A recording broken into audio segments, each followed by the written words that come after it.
Okay, all right, first of all, let's discuss the next section we're in. We're still dealing with average rates of change.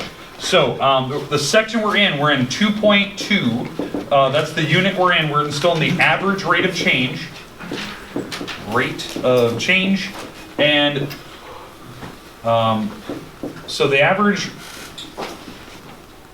rate of change, there we go. The average rate of change is this idea that we're still learning slope.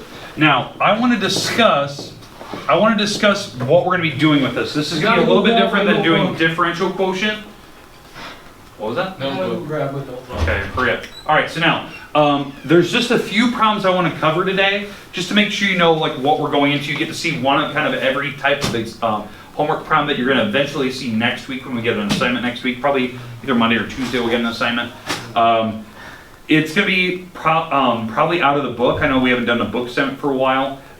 It'll be one of those. I just want to make sure you guys get to see what we're going to be doing. There's like 3 types of problems, and so I want to really kind of stress each one. So the first type of problem that we're going to have is going to be based on a table, and you're going to be finding the average rate of change for the table. So so the idea is that you look at all these x values and y values, and so I didn't actually use a table like that. But I don't know why did they have tables like that? That was odd. And maybe I'll have to do both. The real award would have thrown that marker. What do you mean? You know what you know. It's not out yet. You'd have chucked it. All right, now, so x and y. Now, instead of a y, they might call this f of x. So just be kind of aware of what they're going to do here. They're going to give you some numbers, like let's say -2, -1, 0, 1, 2, and 3. They'll give me some numbers here, 5, 7, 9, 11, 13, and 15. And they'll ask to find the average rate of change and see if the average rate of change changes over the life of this table. Okay, so the trick is, you're just setting up this. This is what it's doing. And you're just checking it for every couple to see if there's a major change. I'll show you the shortcut for this before we get started here, just so you can kind of see if it works or not. You don't have to do this formula every time. This is what the book recommends. I can just show you a different way to do it, okay? A faster method of it. Okay, so you have your table. I'll show you. Random points. Yeah, these are just, they give you the table that's provided to you. All right, now, okay, so what they expect you to do is take 2 y's. It doesn't matter which 2 you pick. So if I pick any 2 y's up here, you subtract them. So let's say I'm going to go let's go the 1 and 11 route, and let's go the -2 and 5 route. I would subtract those y numbers, 11 minus 5. Those go on the top. And I would subtract the x numbers out front. So I have to go the 1 minus the -2. And so this turns out to be 6 over 3, which ends up being 2. Okay, or 2 over 1, however you want to say it. Okay, now, you could do this. You could pick any 2 coordinates and you can do that. I want to show you an easier way to do this. Just, all you have to do, instead of like picking random ones and subtracting like that, just look at the difference between each level, each jump you took. So, as I jump from here to here, that was 2. As I jump from here to here, that was 2. 2. And 2 again. Okay? And then as I go here, this is going up by 1s. And it's doing the same pattern every time. So if you were to take any of these y numbers and put them over any of the x numbers, you're getting 2 over 1 every single time. Now, where it will look weird is if you did something like this. Where it did something like this. Oh, wait. That would be a 4. And you give up. Okay, so if that's the case, I know that you look and go, okay, well this is 4, and this one was 2. It's still 2 over 1. It just, they jump. You still have the same, because the fraction would still simplify to be 2 over 1. So it's still the same average slope the entire time. So, why do they have you do this? That tells me, just by looking at this graph, I can tell it's a linear function. The slope stayed the same the entire process. So I can tell it's a line, because lines have the same slope the entire time over the line. If any of these slopes sort of change, I automatically know that it's a curve. And I can start to figure out what type of curve it is because of the way the slopes work. Now, what I want you to see for the first time is how you'd interpret this. So if I were to like draw a graph like this, let's say this is kind of my average graph. What would happen is if you were plugging into a table like this, It'd be a line, wouldn't it? these slopes are positive, you agree? Yeah. And the slopes start getting smaller and smaller until it hits 0. Then the slopes would suddenly turn negative and they'd get more steep as you went. And so the idea is that in a table, what would happen, what you'd see, is you'd actually see like numbers right here. Numbers would actually start going down in terms of slope. So like, if I don't care what these numbers are, right? I don't care what these numbers are, and maybe this is -3, -2, -1, 0, right? What you're looking at here is the slope is actually getting smaller. Maybe it's starting off at like 2, and then it suddenly goes 1, and then suddenly the slope turns out to be 0. And now you're starting to see like, oh my gosh, my slope is actually decreasing until it hits 0. And then it really starts to hit negative numbers. And it starts to go that direction where when you're looking at that slope, you can start to see kind of what it's actually doing. By looking at slope, you can interpret what the graph is doing. That's what they're trying to get you to see for the first time.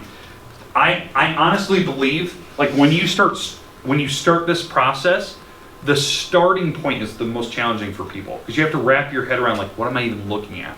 Okay, because right here, this is easy. You see the slopes are always the same. It's 2/1, 2/1. But when you start to see the slope is changing, then you got to kind of interpret, okay, what is the graph doing? It's starting positive and then it's starting to get smaller and smaller. And so you start to see what the thing is doing by holding your hand in front of you. You'll see a bunch of calc kids in like a calc 1 or 2 or 3 class, not joking, they'll use their hands a lot in the middle of a testing period because they're looking at tables and they're going, you can see the mental process. You'll watch kids kind of do this and then they'll start writing stuff down because they realize like slope's getting negative, so they can figure out what the graph's doing and they'll start drawing the graph.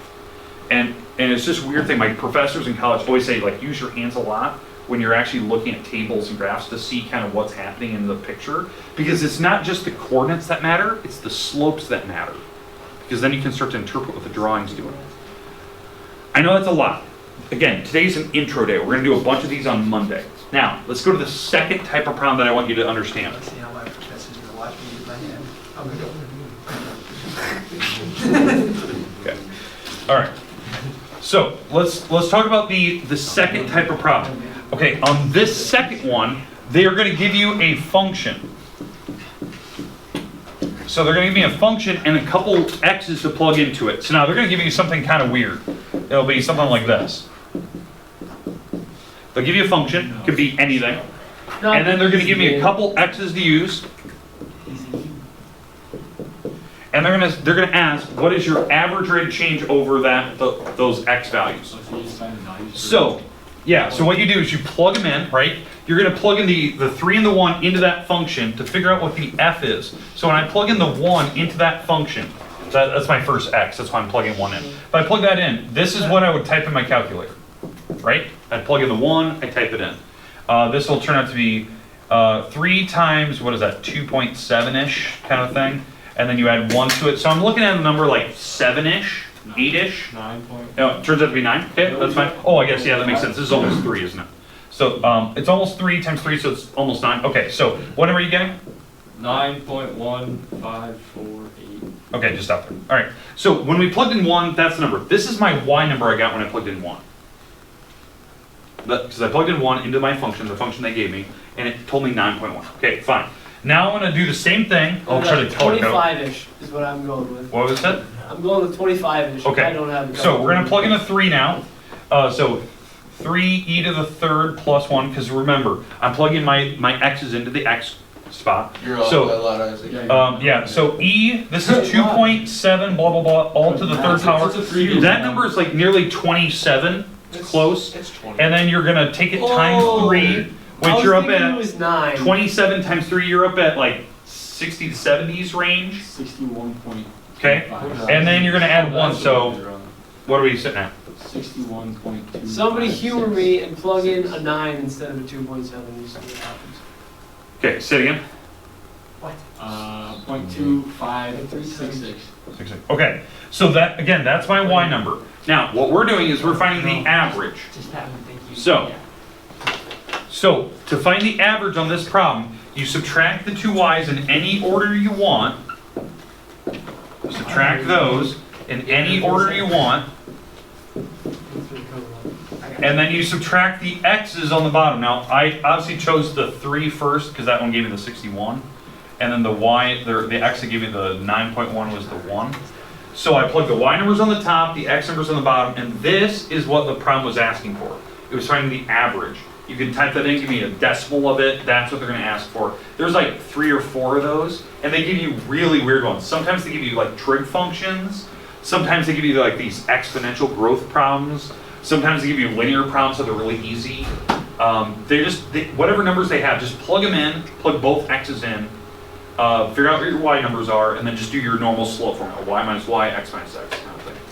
Makes sense on that second type of problem. Hey, give me just a little more time. Do we solve that, or is that our answer?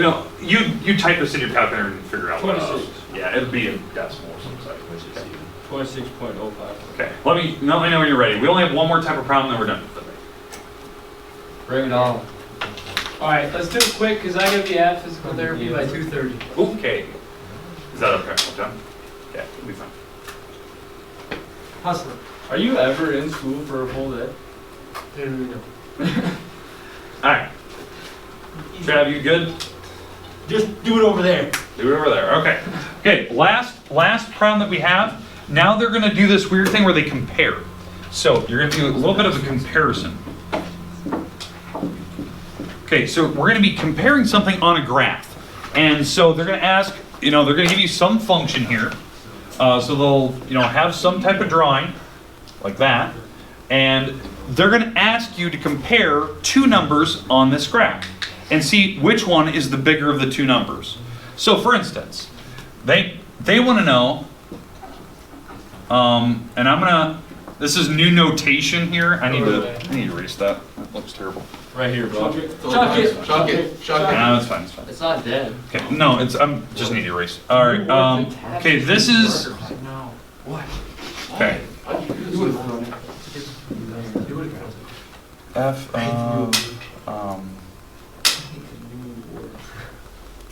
prime of negative 1. All right. Okay, all right. So, this is the new notation we have to talk about. Okay, does everyone see this little F prime thing? They call it F prime, it's F little, okay. That's X, right? This little prime symbol, okay, yeah, the number in here is the X number, okay? The little prime number it means slope. It's Newton's actual personal notation for how he meant to write slope. He wanted to create a symbol that was really quick in his head, like when he was writing, especially when he's taking notes, that he could denote that he's talking about slope of something versus just the value of the function. So it was just this weird little notation he came up with. And so it means slope. So anytime you see like F prime, they call it prime, or G prime, you're looking at the slope at that specific location. So if I'm gonna find 2 on the x-axis, again, this is x, I wanna know roughly what my slope is right there. And again, this is the tough part. This is the part I kind of told you earlier. I wanna know roughly what your slope is. Is it positive? Is it negative? Is it a big number? Is it a small number? What do you think it is? Okay, question. I could come up with a sign for slope right now, and if it's more popular than Newton's, people would use it. Yes. Okay, as he's working. All right, so let's look at number 2. Do you agree this is number 2 on the x-axis? So I'm looking at the slope at this general point right here at 2. What type of slope are you looking at right there? The positive one. It's positive. Okay, and what does it look like? About 3. It looks like it's rising 3, running 2 maybe? Like, I'm guessing. It looks like it's rising and running maybe up 2 over 2 or maybe up 3 over 2. I don't know, I'm guessing at what this is. So I'm gonna say it looks like it's going up 3 over 2. I'm guessing as at what slope that is. Now, at -1, here's -1 on the x-axis. What is the slope doing right here? Negative. It's a negative number. Over 2 down to 1. So down 1 over 2. Okay, I'll go with that. I like that. Okay. And now, which number's bigger? Top one. Top one. obviously, like, the top slope is bigger, because duh, you didn't even have to think about it. It was a positive number over a negative number. Just the value of it was larger, in terms of like just digit values. That's what they're gonna have you do on this third type of problem. They're gonna actually have you really quickly, like really fast, look at a graph and see which part that they point at is a bigger number in terms of value. So it's almost like yes. Yeah, it's like a 50, Yes. it's a 50-50 chance, but they just want you to really quick go, okay, what is the value of the function here, or what is the slope? Can you tell really quickly what's the bigger of the two numbers? Which one's larger, which one's smaller? So in terms of like this, if I pick those two numbers and I was using slope, that number's clearly bigger. It's a positive number. Positive numbers are bigger than negative numbers. So I don't even have to think about it. Wait, so this is like absolute value or is not like absolute value? It's like absolute value. So if that was negative 14 over 2, that would be bigger. Not quite. Whoa, what? Wait, back it up. I understand. An absolute value would make those positive. The idea what you said is correct. You're looking at just values of numbers, right? But you have to also put in consideration the negative sign. So that's why it's different than absolute value. Because absolute value, you get rid of the negative signs, right? And you just go positives. I actually want you to consider the negative. Give me the crash course again. So it was one positive. Positive is so usually bigger. positive is bigger. Alright. Okay. I gotta go. Give me the crash course again. Okay, so wherever I pick, Okay. you're gonna have to pick which value's bigger at that current moment. So they're gonna say, okay, maybe they want you to find slope at a certain moment, or maybe they just want you to find the function value. So for instance, maybe they want you to look at the slope versus they want you to tell me the slope at -1 versus the function at 1. Which number is bigger? Okay, well slope at -1, it was this slope. It was dropping 1, running 2, right? But at the function at 1, what was the function value at 1 here? Negative 1. Negative 1.5. Negative 1.5? Negative 1.5, that's the function value? Which number is bigger? 1.5. What? Basically, she's like. That number's bigger. Oh, negative. It's not absolute. Yeah, it's not absolute. It's whatever number is larger in terms of like number line. It's whatever's truly big. Yeah, what is truly bigger? Negative half is a bigger number than negative 1.5 because it's further along the number line. It's because that one runs, right? It goes. Is it basically saying the slope from the origin? Because for both examples, it does. Label that. I'm gonna call her Stacy. So, like, if you had a negative slope and positive slope, was positive. Positive is always bigger. I got a question.